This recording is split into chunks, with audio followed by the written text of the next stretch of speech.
Hi, my name is Mary Marshall, and this is my multimedia project with the topic of body image.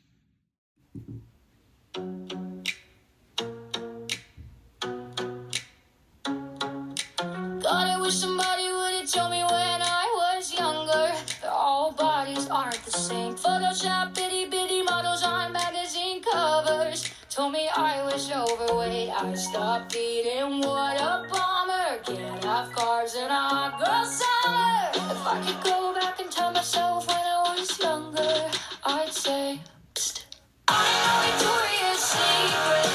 Girl, you wouldn't believe she's an old man who lives in Ohio, making money off of girls like me, cashing in on body issues, having skin and bones with me. So, you just heard the first 45 seconds of the song Victoria's Secret by Jax. In this song, it talks a lot about how on the media and through Victoria's Secret and how it talks about the body. And she's trying to just promote body positivity, and the reality of having a body doesn't always mean looking like a stick or what the media portrays. So this song is very impactful, especially for young girls or women who struggle with body image issues, and this song has great meaning. There are so many layers to the song when you actually listen and analyze it. The factors and relatability that Jax talks about in her song is Photoshop, knowing that not all bodies are the same or look the same. The false reality is you can't have carbs to have a hot girl summer, which is false. How the Victoria's Secret and the Victoria's Secret Angels were created by an old man making money, which is basically for women to sell their bodies, which is unrealistic and it impacts body issues. And I'll talk about that later on. How human thighs and thighs of thunder are normal, as well as cellulite, and all these things can discourage not only women but men to not eat because of the dysfunctional thoughts. Lastly, these stereotypes of models where perfect bodies do not exist. And I think she ends the song perfectly by saying, "She was never made for you and me," which means everything that all the lies that were told and told through media are not true, and how that we can't let that impact us because all bodies are beautiful. Through the media, it can show both a positive and negative influence on body image and emotions towards our own bodies. There will always be a mixture of good, bad, ugly, and reality, especially about the body. Also, the body and body image comments, as well as mental state of your body, can be a hard topic, especially for many. There are so many factors and influences through this class that have influenced and shed a light on how it impacts the body image, like the feminist, functional, conflict perspectives, Crenshaw mapping, and the lesson as well as the reading of African Americans. Going back to the song by Jax on Victoria's Secret, I did some extra background research to see if the brand was originally created by a white man, which is true, as well as the Victoria's Secret Angels campaign, which was also created by a different white old male. And this was especially popular back in the 1990s to early 2000s, and this plays perfectly into the feminist perspective because it was created and dominated by two white old male. And so I think it's really hard to see Victoria's Secret Angels because they don't portray the normal body in different body types. And it really impacts especially models and the media and people looking at that media.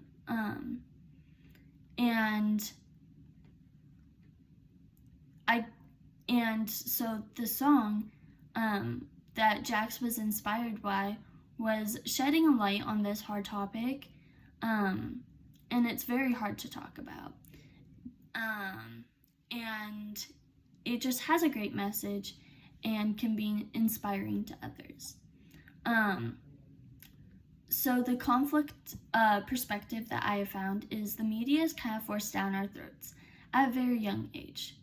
We know that or not, but it can have a major impact on us, especially like Disney princesses.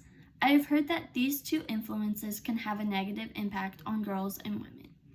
In the early princess days, the princesses were fit, perfect, no blemishes or anything, along with Prince Charming.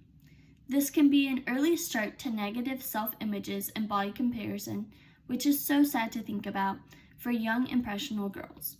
Lately, I feel like Disney has tried to incorporate showing more bodies and body types like Mirabel, Wreck-It Ralph, and Maui from Moana. But there needs to be more variation to show these young children that all and other body types is amazing and normal. If there's not different representations, then little girls can have a skewed perspective on bodies, telling their parents what they saw and having conflict. This can also gatekeep showing one perspective on how bodies should look, which can create negative reactions, especially from viewers. Amidst negative and the conflictive perspective, there's also the functional perspective, which I have found especially recently, which has become more of a positive factor. I have noticed that in more ads, there's more body inclusivity, especially with plus size options as well as models, which is amazing. And influencers like Spencer Barbosa, who is on TikTok, which just shares about her life and how you need to like put in reality body image what you show on media versus how it actually is. And also Lizzo.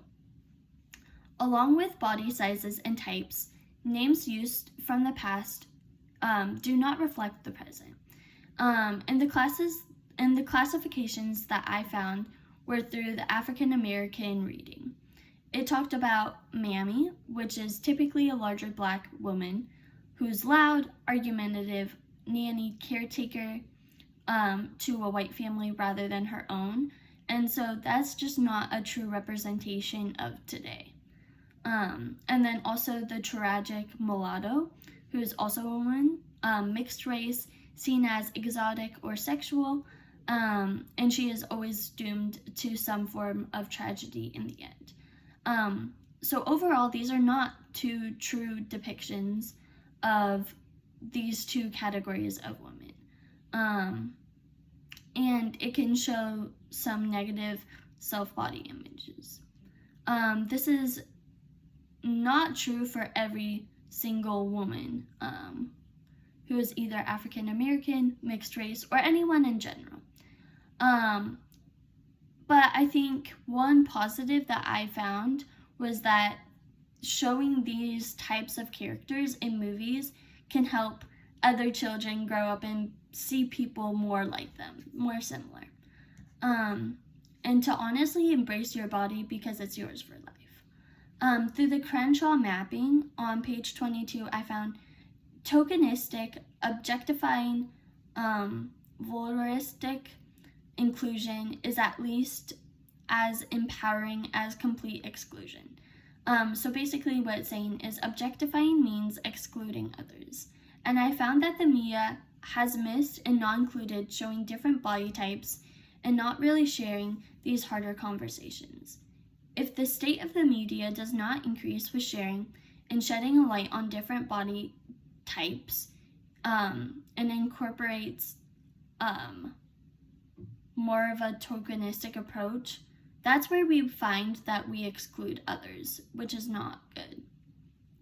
Excluding others can impact this and the following generations because it is not showing a variety given to those who need it most, and especially creating the media might not know the impact until afterwards. The more inclusivity, the better, especially in the media, and it can become a great role model and impressional for future generations. I hope through what I've learned that in the near future there can be more influential role models, more body positivity, and seeing that all bodies are beautiful and wonderfully made. Thank you.